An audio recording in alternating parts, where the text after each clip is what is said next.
Hey guys, welcome back to my channel. My name is Summer, and today we're going to talk about Guillermo del Toro's Frankenstein. This very short video is going to have 3 points. 1, a brief update and apology as to why I fell off the face of the earth.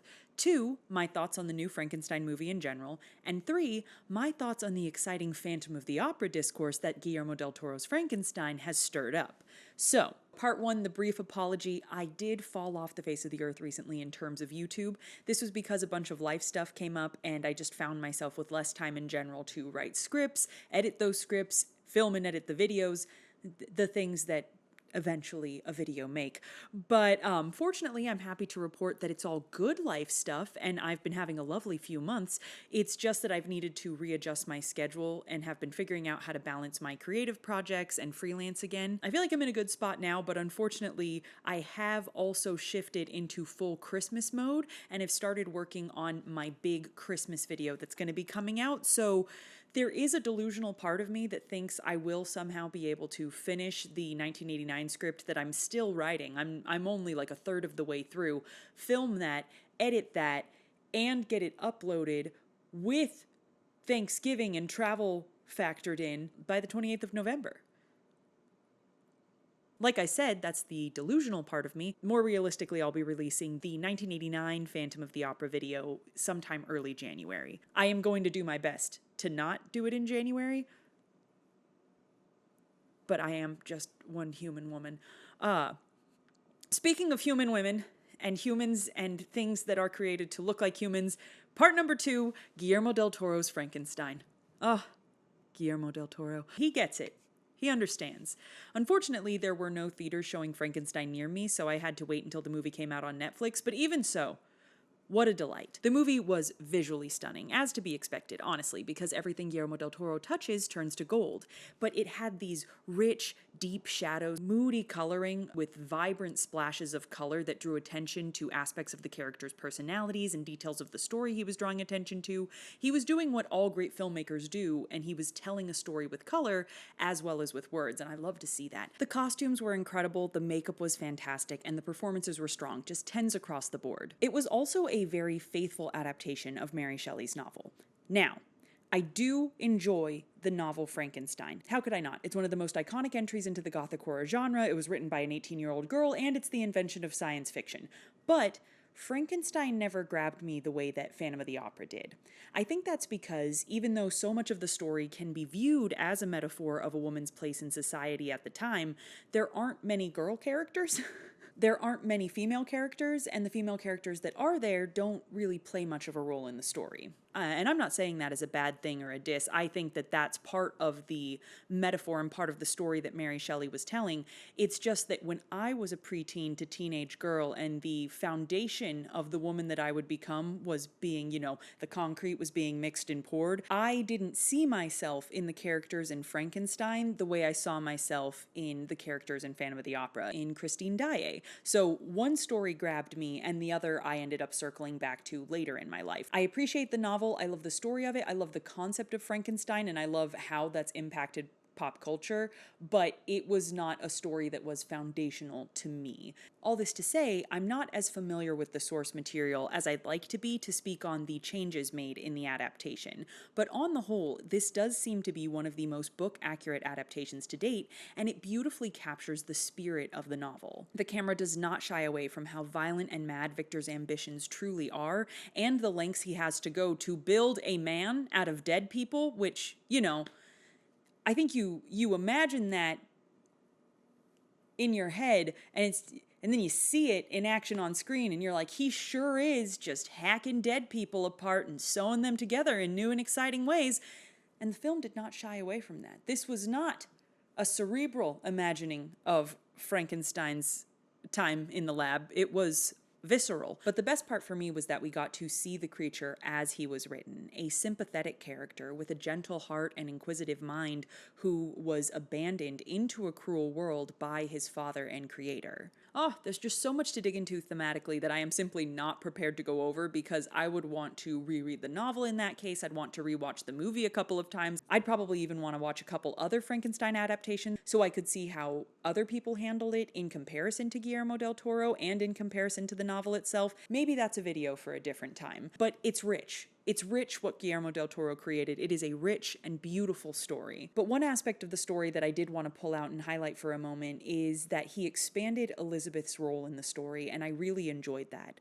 One interesting thing was that he made her William's fiance instead of Victor's fiance. I think that change was well utilized to highlight Victor's ambitions and covetous nature even further.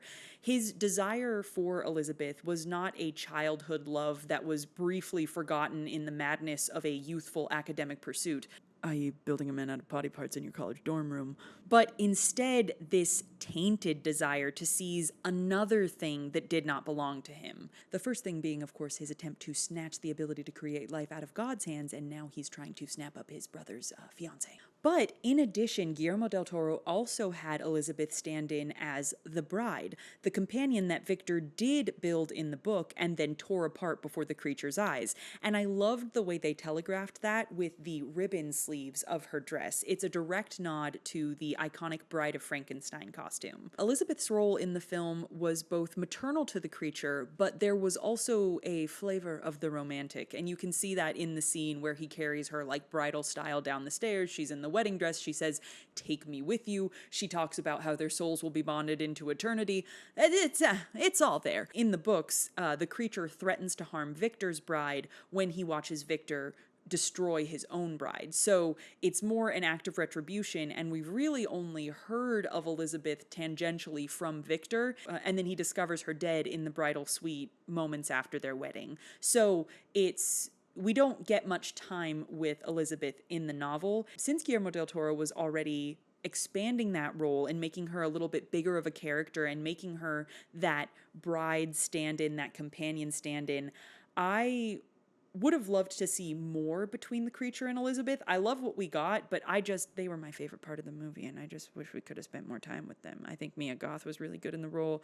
I think Jacob Elordi did really good. I loved their moments together, and if we could have had more moments, if there's deleted scenes where there are more moments, I would not be upset to see or watch those. But mostly that's just because, as a personal preference, I would have loved to see more of them together on the screen. I think in the actual narrative of the film, it made sense pacing-wise, plot-wise. It took up the time it needed.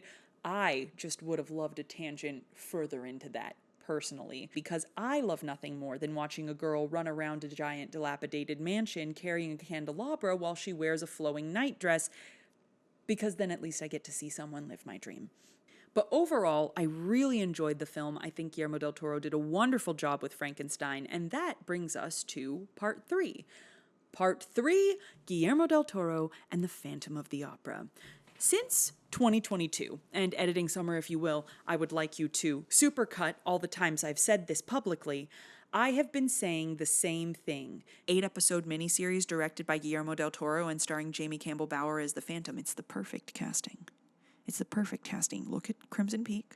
Look at Jamie Campbell Bower in Stranger Things, in which he has no nose as Vecna. And then I want you to take a listen to Jamie Campbell Bower in Sweeney Todd. I know Kenny Ortega's doing something for Disney Plus. I know, and I'm going to watch it when it comes out, but that's not what the people want. The people are going to have it because they have it. Because we're 20 years behind on a Phantom adaptation, so I'll take what I can get, but this is what the people want. This is what the people want. The people, me, want Guillermo del Toro directing Jamie Campbell Bower as a Phantom in an 8-episode miniseries that is accurate to the book and gets to go in all the detail that it wants to. That is what the people yearn for. Once again, suggest my recommendation for the next Phantom adaptation, which is for Guillermo del Toro to direct a book-accurate movie, or more preferably like an 8-episode miniseries of Phantom of the Opera, starring Jamie Campbell Bower as the Phantom. I think that's why we have so many adaptations of Phantom. No one's quite gotten it right yet. We're still looking for that perfect adaptation where we get the details from the book and the spirit of the book as well. I, of course, still maintain that my man Guillermo del Toro could direct a stunning book-accurate movie or 8-episode TV miniseries with Jamie Campbell Bower in the role of a book-accurate noseless Eric. I've said it more. I've said it on TikTok. I said it somewhere deep in the 4-hour runtime of my plot synopsis of the novel. I'm pretty sure I said it somewhere in the 1983 video. I did not say it in the Hammer Horror one. I'm almost certain I forgot to say it then. But I've said it plenty. I just want everybody to know because everybody all of a sudden is freaking out about this, that I've been saying it. I've been saying it. Me.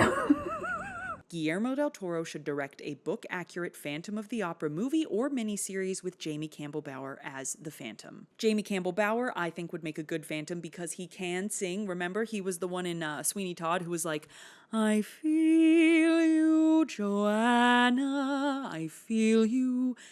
That was Jamie Campbell Bower, and we also know he's familiar with no-nose makeup because of his time as Vecna in Stranger Things. Take a look at him as Vecna, and imagine, if you will, a little less wormy stuff on him, still no nose, a suit, a cape, and a mask. And I think we've got a perfect Phantom of the Opera.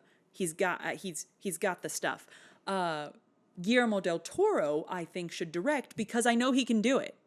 I know he can. I already knew because I've seen Crimson Peak, and anyone who's seen Crimson Peak knows that that man would make a beautiful meal out of Gaston Leroux's The Phantom of the Opera. But now, having seen the respect and care with which he adapted another of the great Gothic works, his understanding of the text, his respect of the source material and the spirit of the source material, oh, it's almost too sweet a dream to imagine. So, imagine then my surprise and delight when, after 3 years of shouting into the void a dream that I thought nobody would ever hear or care about, I got tagged in this video.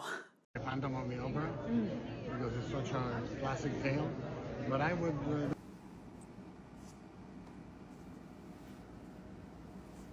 And then, not 1 week later, I was tagged in this video. Maybe the Phantom at some point would be cool. That'd be safe. I could literally cry.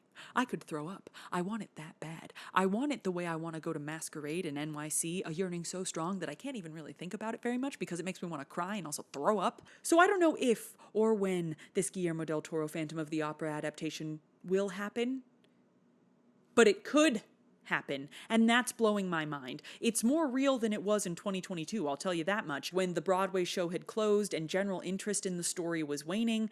Now it's wonderful to see how the success of Frankenstein paired with the success and mystery and allure of the new Andrew Lloyd Webber show is stirring up interest in Gothic horror and Gothic romance in general, and in Phantom of the Opera in particular, for me. It's good news for those of us who have loved Gothic horror and Gothic romance for a long time. It's good news for those just discovering these classic, beautiful stories. And it's good news for me and the Gothic horror novel that I'm almost finished editing. I have a Gothic horror novel that I'm almost finished editing, you guys. I think I've told you that, but it's coming. It's coming and it's exciting. So, in conclusion, if you have not seen Guillermo del Toro's Frankenstein, I highly recommend that you do, and I recommend you read the book, and then read Phantom of the Opera, and then read your Bible so you can understand all the biblical parallels in both books and the literature of that time. And then I recommend that you watch all of my Phantom of the Opera videos and like and subscribe. That's all for me. Jesus loves you. Okay, thanks. Bye! Oh, one more thing. I actually have a whole video that I may now never finish editing about the new Hallmark Halloween movie, Haul Out the Halloween, but I will resurrect one element from that video and sew it into this new creation, which is thematically like Frankenstein, and also because the clip itself is about Frankenstein. So, Haul Out the Halloween, which is a ridiculous, somewhat funny, almost plotless sequel to Haul Out the Holly, which is a standard Hallmark Christmas movie that I've never seen, culminates in a big Halloween block party where a bunch of militant HOA homeowners get to see the fruits of their Halloween labors in the smiles of the neighborhood children. And at that big Halloween block party, each homeowner puts on a little talent show performance, and two of the oldest homeowners are dressed as the creature and the bride, and they do a rap about Frankenstein. It's like two 80-year-olds dressed in Halloween costumes rapping about Mary Shelley's Frankenstein. I can't leave that, especially since my boyfriend and I were the creature and the bride for Halloween, and we recreated that rap. And so I am presenting that to you now because it is Frankenstein and I filmed it. Okay, please enjoy. Let's give it up for DJ Frankenstein and his boo band! Okay, I'm just gonna do 0.5. That way Yes. we know it's gonna get. And then we could do it horizontal because it's going to be edited into my YouTube video first. And then I can make it vertical if I need to. Go. If you're looking at our costumes and you're feeling kind of jelly, let me tell you about a story by the lady Mary Shelley. This tale is guaranteed to send a shiver down your spine. It's about the one and only Dr. Frankenstein. He ignored his friends in school, he didn't listen to his teachers. He went around his lab just a working on his creature.